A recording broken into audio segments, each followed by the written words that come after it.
Kita akan membahas suatu topik yang menarik loh untuk kalian, yaitu memahami teori dan konsep dasar tentang polinomial atau suku banyak. Kalian pasti sudah memahami tentang istilah persamaan kuadrat. Persamaan kuadrat mempunyai bentuk umum, yaitu ax2 tambah bx tambah c sama dengan 0.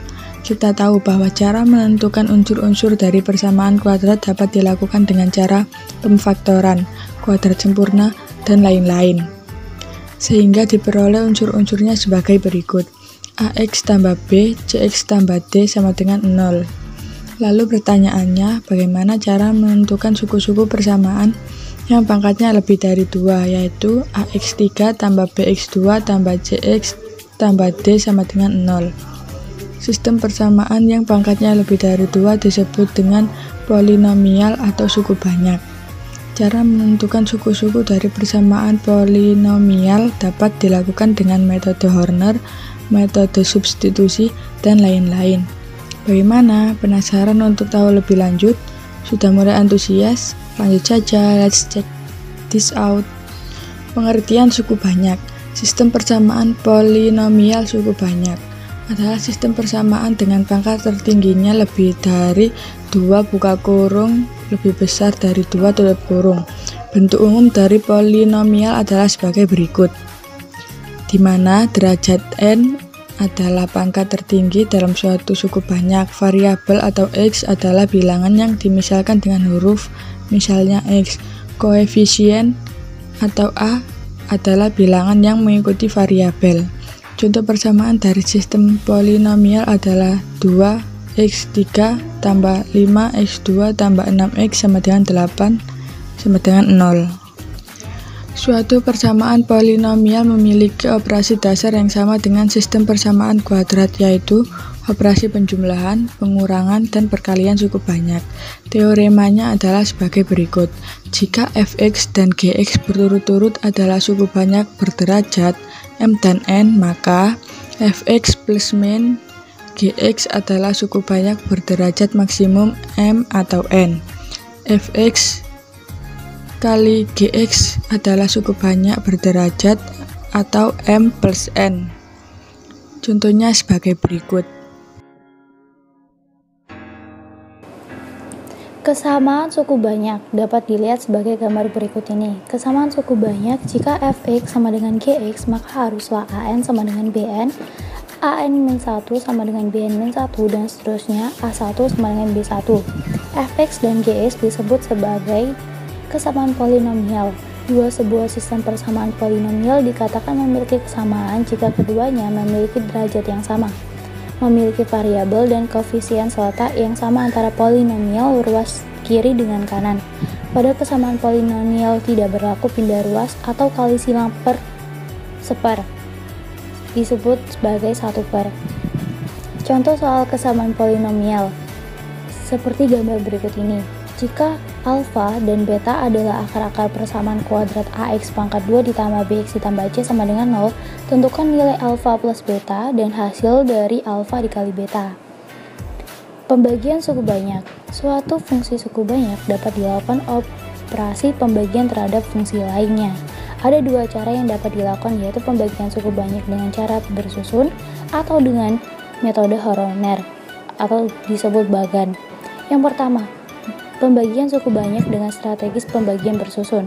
Misal, suku banyak fx sama dengan a2 x2 ditambah a1 x ditambah 0 ditambah a0 dibagi dengan x min k memberikan hasil bagian h, x, dan sisa s, sehingga diperoleh hubungan seperti gambar berikut ini.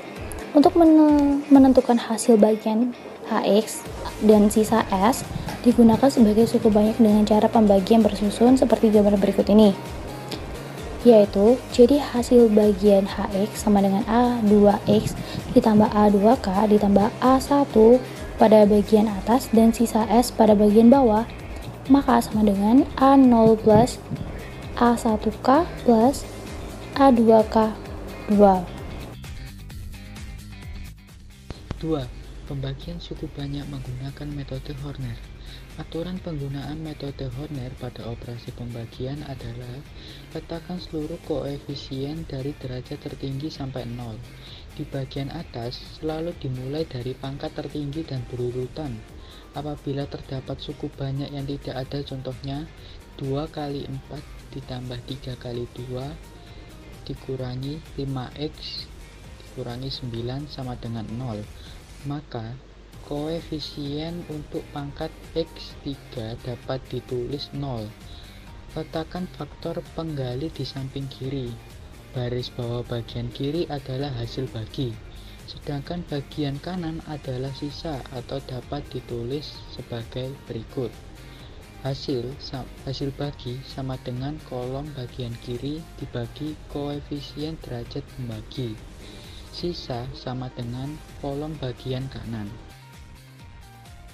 Proses pembagian menggunakan metode Horner dapat dijelaskan seperti gambar di bawah ini.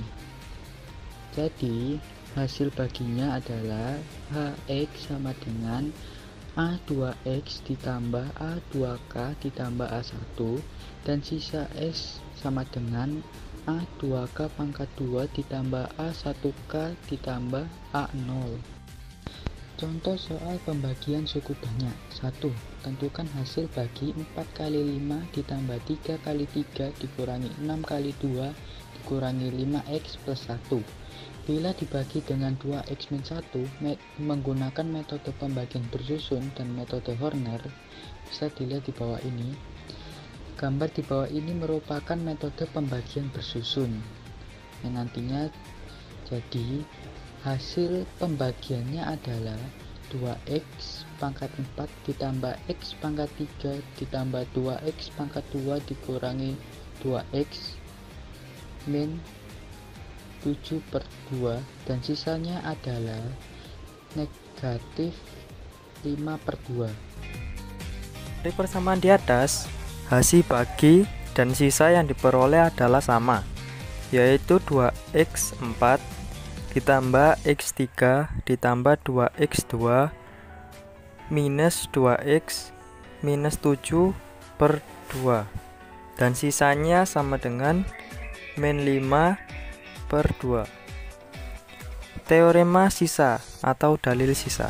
Teorema ini digunakan untuk menentukan nilai sisa pembagian suku banyak tanpa mengetahui suku banyak dan atau hasil baginya. Bentuk umum dari teorema sisa adalah sebagai berikut.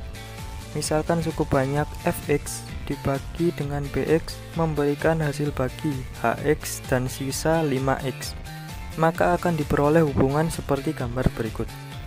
Jika fx suku banyak berderajat n dan bx adalah pembagi berderajat m, dengan m lebih kecil sama dengan n, maka diperoleh hx adalah hasil bagi berderajat n min m. Sx adalah sisa pembagian berderajat maksimum m min 1. Syarat pembagi menggunakan teorema sisa terdapat dengan dua cara, yaitu A. Pembagian dengan x min k. Teorema sisa bagian 1. Jika suku banyak fx berderajat n dibagi dengan xk x min k, maka sisanya S sama dengan fk. Sisa fk adalah nilai suku banyak. X sama dengan K yang dapat ditentukan dengan strategi substitusi atau strategi skema Bagan. B. Pembagian dengan AX plus B. Seperti gambar berikut, contoh soal teorema sisa atau dalil sisa. 1. Carilah sisa pembagi suku banyak 8x3 min 2x2 plus 5 dengan buka kurung x ditambah 2 tutup kurung. Pembahasan seperti gambar berikut. Jadi sisanya S sama dengan F min 2 sama dengan min 6 menggunakan teorema sisa sebagai berikut. B. Menggunakan skema atau bagan pembagian X min K. Teorema faktor. Teorema faktor dapat digunakan untuk menentukan faktor lain atau akar-akar rasional dari sistem persamaan suku banyak menggunakan metode Horner.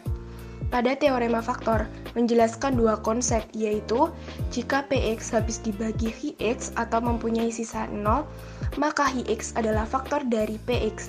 Jika Px sama dengan Fx, kali Gx, maka Fx dan Gx adalah faktor dari Px. Contoh soal teorema faktor.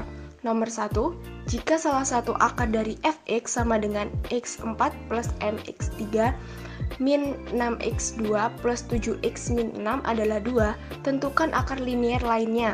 Pembahasan. Langkah pertama, carilah terlebih dahulu nilai m dengan substitusi polinomial f2 sama dengan 2 karena nilai 2 termasuk akar dari fx, maka diperoleh sebagai berikut. Kemudian, gunakan metode Horner untuk menentukan faktor atau akarnya, yaitu sebagai berikut. Sehingga faktor x yang lain adalah x min 2, x plus 3, dan x2 min x plus 1. Oleh sebab itu, faktor lain dari akar linearnya adalah min 3. Sekian dan terima kasih.